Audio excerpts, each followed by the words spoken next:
I grew up in the land of no Legos, no electric trains, no Barbie dolls. I didn't even know they existed. My imagination was bound within four walls, with animal shapes of shadow cast from our kerosene lamp. But it reached the sky with a kite my dad built for me out of old newspaper. I thought I could travel the world on the paper airplanes my mom folded. My dream bike was one they couldn't afford. But they gave me my dreams anyway, for everything they gave me was always the best. They told me their horizon shouldn't be mine. Whatever they did, I could do better. I've been to places they've never heard of, played in snow they've never touched. It was their dream, but my reality now. Good evening, everyone. My name is Chi Nguyen, and as Simon has introduced me, I was born and grew up in Vietnam. And then at the age of 17, I got a scholarship to study in the United States. And that was the beginning of my years of studying and living abroad, which is still continuing now. So from the title of my talk, you have probably guessed that I will talk about what it was like to grow up without Legos. And seeing me standing here in front of you, you might also have guessed that my conclusion would be it didn't matter. And you have guessed right. What I am not here to do is to romanticize poverty or to say that not having Legos is better. Because if I had a chance, if I actually had known that Legos existed, I would have wanted it very much. I'm jealous now of my nephew, who is 7, and he owns thousands of pieces of Legos of different colors, sizes, and shapes. And just imagine the possibilities of things he can build with them. I told my sister that she's probably spoiling him a little bit too much, but she said she's spoiling not him, but herself. She is just as excited as he is going into the Lego store, opening up a Lego box. It's as if, through him, she's living the childhood she never had. My generation, growing up in Vietnam in the late 80s, early 90s, was called a transition one that has escaped poverty, but still unsure what is there next to reach. Better than my sister's generation, though, who grew up in Vietnam in the early 80s. Her childhood was filled with lining up in front of government-owned store to receive the supply that was rationed to us. So each member of the household was eligible for 100 grams of sugar, half a kilogram of meat, and 10 kilograms of rice per month. My generation, luckily enough, didn't have to go through that, but we didn't have Legos either. Nevertheless, it never actually stopped us from being creative. Whatever you get to build with these plastic Lego pieces, we built out of tin cans, cardboard boxes, old newspapers, stones, tree branches, chopsticks. And we inherited from the imagination of generations before us, and together with our collective creativity, we created games of our own. We designed our own toys. So this year, we're celebrating 55 years of Legos. It was on January 28, 1958, that Lego filed a patent for its iconic plastic brick with the stud and hole design. 55 years. Just imagine how many generations, how many now adults have played with Legos. And when I told my friends that I didn't have Legos when I grew up because no one else in Vietnam had them, they were shocked because for them a childhood without Legos was unimaginable. And when I was preparing for this speech, I did some Google searches on Vietnam Lego just to see when Lego was introduced to Vietnam. The results that came up were actually images and articles of the Vietnam War Lego set introduced in 1976. So ironically enough, apparently Lego knew about Vietnam even before Vietnam knew about Legos. And so I also did searches on the impact that Legos might have on kids, because since Lego prides itself on promoting creativity, we should have some results on whether or not kids who play with Legos are actually more creative than kids who don't. I found an article by Mark Brosnan in 1998 that shows kids who play with Legos have more spatial ability than kids who don't, probably because Legos teach them about the fundamentals of construction. And Legos are also known to be good for children with autism, coordination issues, or physical disabilities. What I couldn't find, though, was any article or research on whether or not Legos actually improve creativity. Perhaps because creativity is hard to measure in the first place. I still remember the first day when I got my hands on a Lego set. It was actually at the house of the organizer, Simon, and his brother, Gavin, whom I got to know through my very good friend, Katerina, and who actually got me here today. And the first time when I saw those pieces, I felt strange because I had no idea what to do with them. And then my emotion turned into fear because I was afraid that I was not going to be creative enough.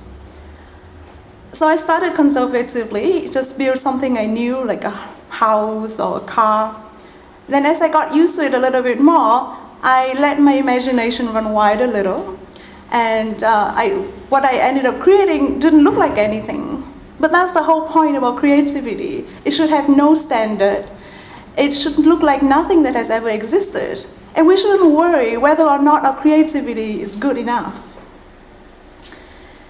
And so what I'm afraid of now, it's about the new waves of Legos these days, is that they are moving actually away from creativity and into more complexity, but actually also more specificity.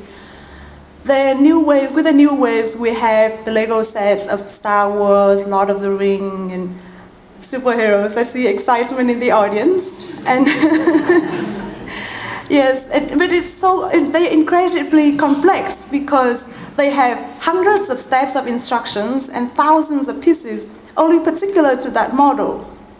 I'm very amazed by my own nephew, who is 7, and he can so skillfully follow these complicated instructions to create a new model, and he finishes one every week. And then he asks for a new one. This is, of course, not very good for my sister's wallet. But what I'm worried about is that by following these instructions, my nephew has actually not tapped on his creativity. I mean, good news, though, is that Lego now is actually scaling back on this complexity. There was a case study at the Harvard Business School done by 3 professors, Tomke, Rifkin, and Beiersdorfer. And they found that Lego its complexity is actually working against its business. At its peak, Lego has more than 12,000 stocking units, more than 100 colors, and 11,000 pieces of different inventories. And having so many unique components actually make inventory harder to manage, forecast harder to determine, and also the products harder to make. So in 2005, Lego made a strategic decision to scale back on its complexity, and they cut down the stock keeping units and colors by half. So this decision was purely driven by its profitability. But the good thing was that by reining in its complexity, Lego is going back to its original core value, that is creativity. So,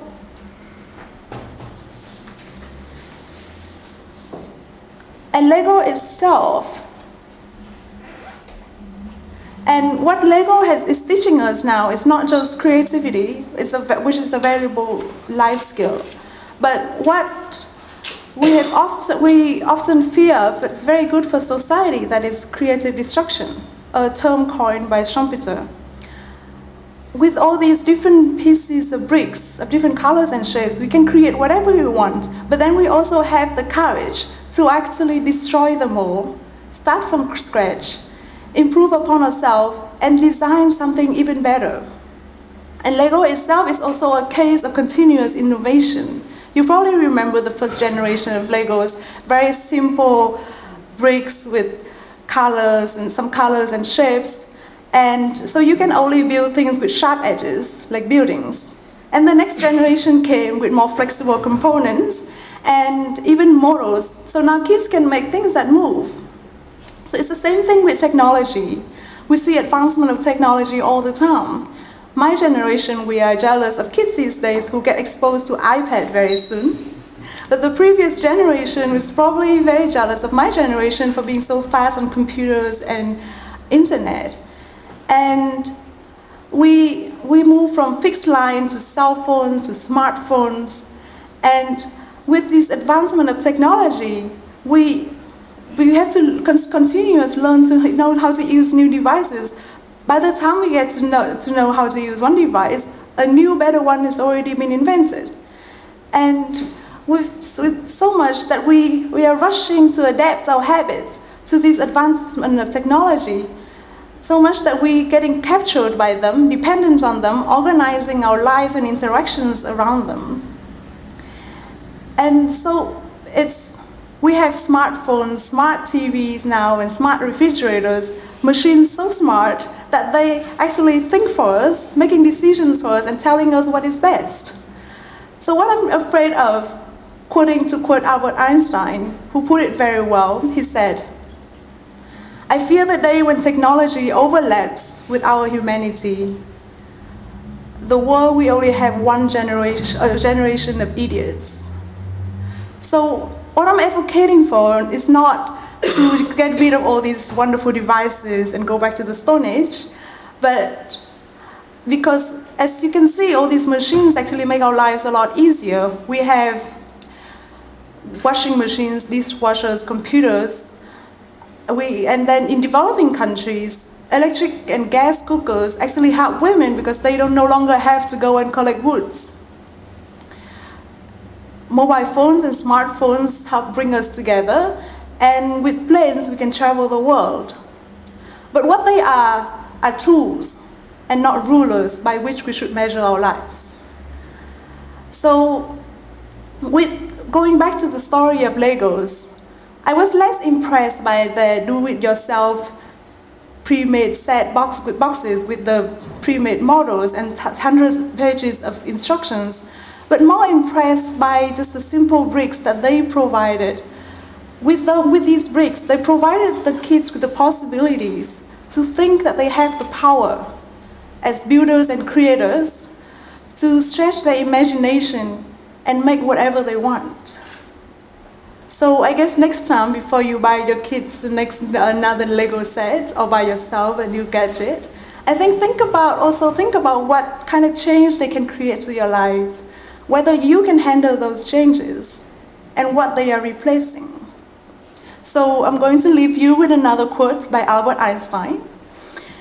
He is always being so brilliant. He said, "Computers are incredibly fast, accurate, and stupid.